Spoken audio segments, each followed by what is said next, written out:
Okay. Ayan, nabaklas na natin. Meron siyang 4 na tornilyo. Tapos dito sa ilalim, meron din. Ayan, bawat gilid may mga maliliit na tornilyo.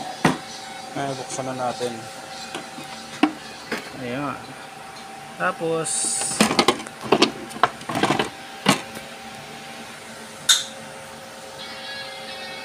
ayan. Meron kayo sa short pin dito. Ito yung calibration span niya.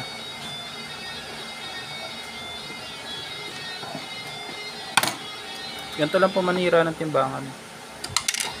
Dali lang naman po. Ayan, short na nga natin doon.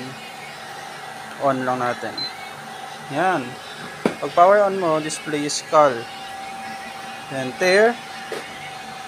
Open. Tear.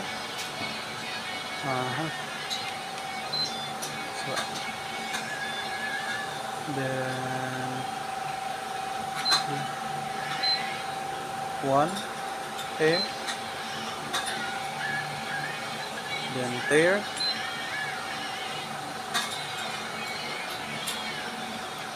put test weight,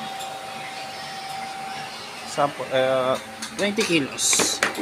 Dapat po meron kayong 20 kilos. Ayan. Then tear, then tear, then tear, then tear, tear. Uy. Siyempre mali tayo. Yung 20 kilos naging 1 kilo. Ayan. So yung 50 grams lang siya. Ngayon kakalibrate ulit natin. Ayan. Cal. Press 1. Then tear. 2. Then put test weight 20 kilos, then tear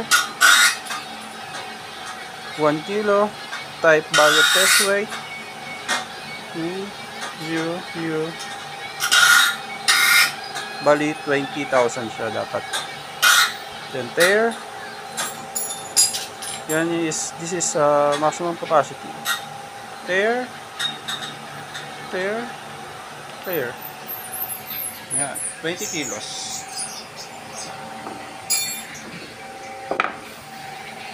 Put test weight. Low bat siya. 2 kilos.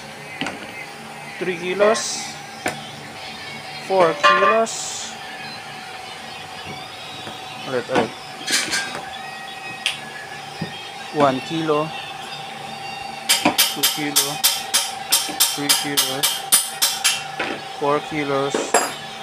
Plus 6 kilos. 10 kilos. Ayan, sakto na siya. Calibration done. Okay.